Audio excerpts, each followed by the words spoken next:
안녕하세요. 살까 말까 고민하는 분들의 가정지킴이 쌤, 가지쌤입니다. 오늘은 경계선이라고 하는 주제를 가지고 이야기를 나눠보려고 합니다. 경계선, 그러니까 이게 도대체 무슨 말이야? 무슨 뜻이야? 이렇게 생각되시는 분들도 계실 겁니다. 쉬운 말로 내 마음의 문을 어디까지 열 것인가 라고 생각해 보는 것입니다. 어떤 분들은 아무에게나 내 마음의 문을 활짝활짝 여시는 분들도 계시고, 또 어느 분들은 마음의 문을 그저 평생에 꽉 닫아두고 사시는 분들도 계십니다.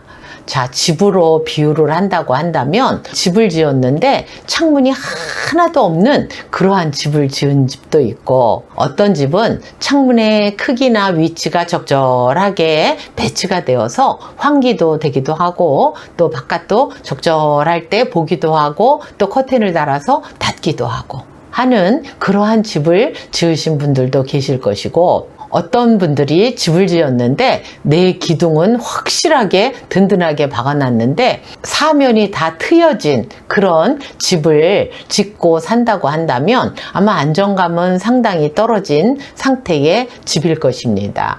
마찬가지로 우리가 살면서 마음의 문을 닫을 것인지 열을 것인지, 또 어떤 때 어떻게 적당하게 열고 적당하게 닫고 살아야 될 것인지에 대해서 우리가 좀 알고 있다고 한다면 좀 마음이 좀 더 한결 편안한 상태에 살게 될 것입니다. 그러나 예를 들어서 내가 아무에게나 마음을, 처음 보는 사람에게도 내 마음의 문을 그저 다 연다고 하면 저 사람 참 좋아 소리는 들을 수 있을지 모르겠는데 아마 사기를 당할 확률이 상당히 높겠죠. 상처를 받을 확률도 상당히 높겠죠. 그러나 사람을 사귈 때에 마음을 꽉 닫아둬서 저 사람 나쁜 사람일 거야, 저 사람 사기꾼일 거야, 그래서 아예 마음의 문을 꽉 닫아두고 아무에게도 마음의 문을 열지 않는다고 한다면 본인 스스로가 그곳에 갇혀서 답답해서 질식할 수 있는 그런 상황이 되겠죠. 그러나 어떤 사람이 적당하게 처음에 사람을 만났을 때 인사를 하고 날씨 이야기를 하고, 다음에 만났을 때에 무슨 사회에 돌아가는 이야기들을 하고, 그 다음에 자녀들 이야기도 좀 하고, 또 그러다가 자기 사는 이야기도 좀 하고, 그러다가 이 사람이 신뢰할 만하다, 말하는 걸 보니 믿을 만하다, 그러면 자기 속 이야기도 좀 하고, 이래가면서 이런 단계들을 거쳐서 신뢰의 관계가 생기면 이 마음의 문을 어디까지 열 것인가를 정하는 것이 상당히 중요한 것이죠. 그러나 이러한 부분들을 이제 무조건 다 열어도 안 되고 무조건 다 닫아놔도 안 되는 그러한 상황인데, 그 상대가 어떤 사람인가에 따라서 이 부분을 좀 조율할 필요가 있겠다. 그래서 말씀을 드리는 것입니다. 이제 밖에서 누가 띵동 그래서 나가봤더니 택배 아저씨가 오셨어요. 그러면 감사하다고 하고 문간에서 물건을 받으면 됩니다. 요즘은 뭐 두고 가시니까 서로 얼굴 볼 일도 없지만 사실은 우리가 이런 코로나 시대가 지났을 때에는 이제 확인도 하고 사인도 받아가고 그런 시절이 있었습니다. 그때는 딱 거기까지죠. 그리고 고맙다고 한다면 지금같이 더운 때에는 어디 냉커피라도 한 잔 이렇게 캔으로 된 거 해서 이제 고맙다고 인사하고 드리게 된다면 아주 잘한 상태인 거죠. 그런데 만약에 그분을 갖다가 나는 모든 사람에게 다 친절해, 그래서 그분을 거실에다가 모셔놓고 만약에 그분에게 차 대접을 하고 있다고 한다면 그것은 어떻게 해요? 아무리 좋은 뜻을 가지고 했다고 하더라도 배우자가 봤을 때, 주변 사람이 봤을 때 적절하지 못한 그러한 행동일 수가 있는 거죠. 이거는 택배 아저씨들이 뭐 시간이 없어서 그렇게 오시지 않으세요. 그렇지만 예를 들어서 그렇게 말씀을 드린 것입니다. 그리고 또 띵동 그래서 나가봤더니 친구가 왔어요. 그래서 친구가 와서 반갑다고 이야기를 하는데 거실에서 차를 마시고 이야기를 하면 되는데 굳이 안방에 침대까지 가서 이야기를 할 필요는 사실은 없는 거죠. 또 띵동 그래서 나가봤더니 남편이 와 있는 거예요. 그런데 남편에게 거실에만 있게 한다든지 문간에만 서서 있게 한다든지 그렇게 했다고 한다면 그것도 적절한 상황은 아니라고 볼 수가 있는 것입니다. 그래서 우리가 사람들을 다 똑같이 대한다, 나는 편견 없이 또 편애하지 않고 대한다 라고 말을 한다 할지라도 분명히 인생을 살아감에 있어서 우선순위는 분명히 있다는 사실을 알게 되시기를 바랍니다. 그래서 그 우선순위가 결혼을 하기 전에는 보통 부모님이 1순위 정도 되고요. 뭐 그 다음에 애인들도 있을 수 있고 이렇게 하지만 결혼하고 나면 부모님이 1순위가 아니라 배우자가 1순위가 돼야 된다는 사실을 분명히 아셔야 되는 것입니다. 그런데 특별히 어린 시절에 어머님이 혼자 되셔서 이제 본인을 길렀다거나 그 어려운 시절을 같이 지냈던 여러 가지 추억들이 있다고 한다면 그 마음속에서 어머니에 대한 애잔함과 사랑함과 애틋함을 어떻게 평생에 잊겠습니까? 그러나 결혼을 했는데도 그 어머니가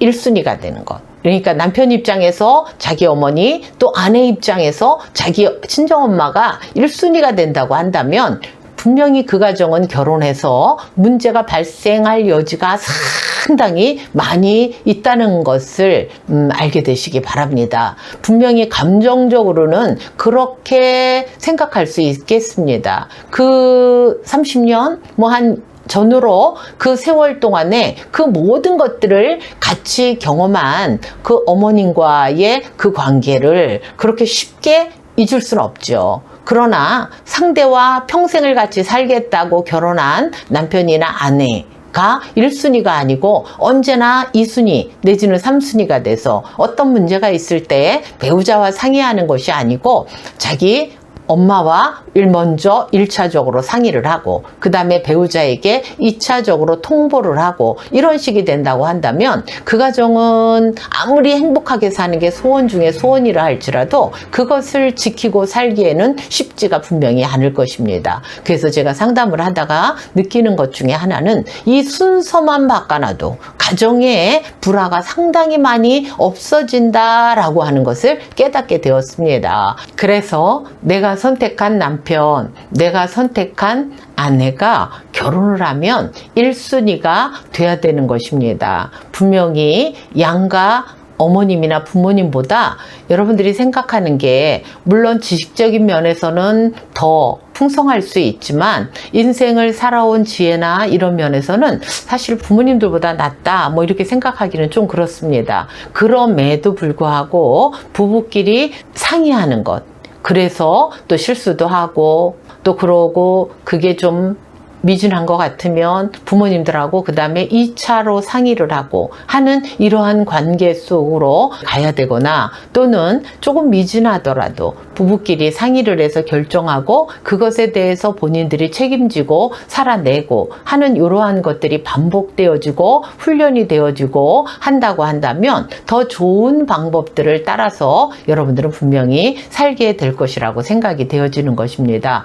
그래서 우선순위가 이제 배우자가 1순위가 돼야 되고 그 다음에 자녀들이 어리다고 한다면 자녀가 2순위가 되겠죠. 그 다음에 이제 부모님이 또 3순위, 그 다음에 형제들, 그 다음에 친구들 중에서도 서로 한 달에 몇 번씩, 한 번씩이라도 만나서 또 이야기도 하고 밥도 먹고 또 가족 이야기도 해서 알 수 있는 그러한 사람들이, 그리고 또 애경사에도 같이 서로 오고 갈 수 있는 그 사람들이 친구들 중에 A급 친구라고 할 수 있고요. 그러나 서로 알고 지내고 인사는 하지만 그러나 애경사까지는 가지 않는다. 뭐 이렇다고 한다면 B급이 될 수도 있겠죠. 그래서 그러한 순서적으로 여러분들이 생활을 하면서 그 순서에 맞게 생활하려고 한다고 한다면 여러분들의 삶의 질서가 잡히게 될 것입니다. 어떤 분들은 결혼하기 전에 친했던 친구들하고 결혼 후에도 그 친구들이 부르면 밤에 11시가 됐든 12시가 됐든